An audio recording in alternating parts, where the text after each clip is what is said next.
எதுக்கு கூரைக்கும் என்ன யூஸ் ஆகுது பனை ஓலை யூஸ் ஆகுது பனைஞ்சாறு பதநீராகவும் கற்கண்டாகவும் கல்பட்டியாகவும் கல்பட்டி வெள்ளம் பார்த்துருக்கியா பதநீர் சாப்பிட்டுருக்கீங்களா பதநீர்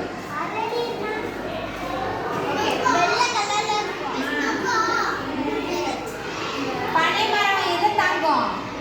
புயல்